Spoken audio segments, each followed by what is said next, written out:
इतना दुख शायद हम लोगों को हुआ होगा, मेरी अमरावती के लोगों को हुआ होगा की 5 लाख वोटिंग मतदान घेऊनही सुद्धा काही मतामुळे आपण पराभूत झालो।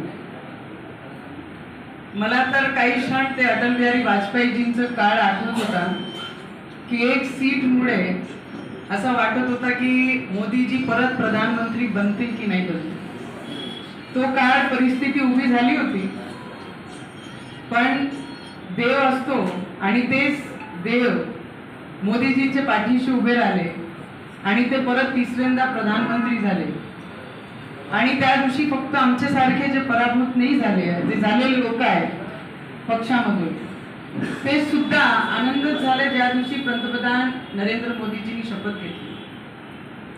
आणि ज्यांनी माझ्यासाठी काम केलं आहे, जेवढे पदाधिकारी आहेत, त्यांना सगळ्यांना मनापासून खूप खूप धन्यवाद की तुम्ही काम केलं म्हणून मी 5,06,000 पर्यंत पोहोचली। त्याच्याबद्दल आपल्या सगळ्यांचे मनापासून पहिले धन्यवाद म्हणतो। खूप काहीच बोलणार नाहीये। मी भारतीय जनता पार्टीची कार्यकर्ता आहे। मी उमेदवार म्हणून भारतीय जनता पार्टीने मला संधी दिली होती। पहिल्यांदा कमळ अमरावतीमध्ये ॲज अ लोकसभा सिंबल आम्हाला भेटलं होतं। कोणाची चूक नाही आहे, मला असं वाटतं आम्हीच कुठे कमी पडलो आणि 10,000 आपला पराभव झाला।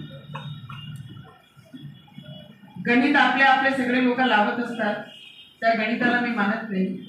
ॲज अ उमेदवार आणि ॲज अ खासदार मी 5 वर्ष काम केलं होतं आणि मला माझे कामावर पूर्ण भरोसा होता आणि मोदीजींचे या देशावर कामाचं आढावा घेऊन मी लोकांसमोर जात होती आणि तेच सांगत होती। आणि कुठे ना कुठे आपणच कमी पडलो आहे, त्याच्यामध्ये आपण सगळ्यांनी, मी आतापर्यंत तेच चिंता करत आहे की आपण पराभूत झालो कसे। मोदीजींचे विरोधाचे मतदान त्यांनी इमानदारीने मत दिले, आपण आपलं प्रेम दाखवण्यात कुठे ना कुठे कमी झालो, फक्त तेवढेच चिंता मी माझा करत आहे। पण एक गोष्टी सगळ्यांनी लक्षात ठेवा, अमरावतीचा कोणताही नेता जे पार्लमेंटला एकदा रिप्रेझेंट करते तो कधीही त्याच्या आयुष्यामध्ये शांत बसत नाही। आणि मी देशावर जाऊन माझी अमरावतीचा झेंडा पार्लमेंटमध्ये नाही लावू शकले, पण मी भारतीय जनता पार्टीची कार्यकर्ता म्हणून नक्की केंद्रामध्ये आणि राज्यामध्ये मी जाऊन नक्की काम करणार आहे, त्याच्यामध्ये कुठेही शंका नाही। कारण मी माझ्या जीवनामध्ये शून्यापासून ग्रो केलेला आहे आणि इथपर्यंत पोहोचलेली आहे। आणि कोणालाही आशिष भाऊ, जेव्हा देवेंद्रजींना उत्तर द्यावं लागलं पूर्ण महाराष्ट्रामध्ये आणि केंद्राला जाऊन, त्यावेळी असं वाटलं की आम्ही खरे कमी पडलो की आज त्यांना ही परिस्थिती निर्माण झाली की त्यांना केंद्रामध्ये जाऊन उत्तर द्यावं लागलं। जर आम्ही पुरलो असतो आणि आम्ही आमची सीट दिली असती तर ते आज जाऊन चांगल्या पद्धतीने तिथे उत्तर दिले असते। पण मी आजपर्यंत कोणत्या पक्षाची जबाबदारी हातात घेतली नव्हती आणि स्वतःला पक्षाच्या कार्यकर्ता म्हणून कधीही संबोधन कुठे केलं नाही। पहिल्यांदा भारतीय जनता पार्टीची कार्यकर्ता म्हणून जेव्हा मी आली त्या दिवशीपासून आणि मला वाटते शेवटच्या टोकापर्यंत मी भारतीय जनता पार्टीची कार्यकर्ता म्हणून इमानदारी केली। आणि चिंता सगळे कार्यकर्त्यांनी पदाधिकाऱ्यांनी नक्की केली पाहिजे। ज्या ट्रायबल क्षेत्रामध्ये, पूर्ण महाराष्ट्रामध्ये ट्रायबल क्षेत्र जिथे आपल्याला मतदान संविधानामुळे, आरक्षणामुळे सगळे ट्रायबल आदिवासी क्षेत्रामध्ये कमी पडलं, पण माझं ट्रायबल क्षेत्र त्यांनी मला पुढे ठेवलं, त्याचा नेहमी मला अभिमान राहील।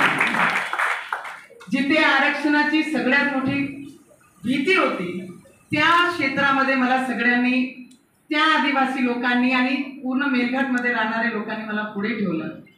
ग्रामीण क्षेत्रामध्ये जिथे आम्हाला वाटत होता की शेतकरीमध्ये नाराजगी आहे, शेतकरी नाराज आहे, त्या ग्रामीण क्षेत्रामध्ये मी बरोबरीत उभी राहिली, त्या गोष्टीचा मला आनंद आहे। पण काही गोष्टी कसे घडल्या, काय घडलं, माझ्यापेक्षा आपण सगळे माझ्यापेक्षा जास्त अनुभवी आहे। मी डेडिकेशननी काम केलं की मी मोदीजींना ही सीट दिली पाहिजे आणि आम्ही कमी पडलो आणि मी सीट देऊ शकलो नाही, त्या गोष्टीचं खंत राहील। पण येणाऱ्या भविष्यामध्ये हे सगळी गोष्टी नवनीत राणाला थांबू शकणार नाहीये. कोणी जरी म्हणत असाल नवनीत राणा फक्त little bend is never end, हे गोष्टी सगळ्यांनी लक्षात ठेवली पाहिजे.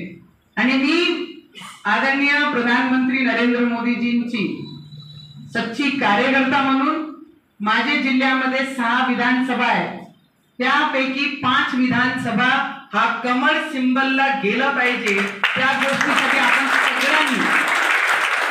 आपण सगळ्यांनी मिळून काम केलं पाहिजे. फक्त तेवढीच गाठ मारा, जे झालं ते सगळं बाजूनी ठेवून आपण ही सीट देवेंद्रजींना 6 मतदारसंघामध्ये 5 मतदारसंघ कमळ सिंबलला आपण देवेंद्रजींना दादांना दिली पाहिजे. त्या गोष्टीची आज जेवढेही लोक इथे बसलेले आहेत सगळे माझ्यापेक्षा या पक्षामध्ये अनुभव आहे.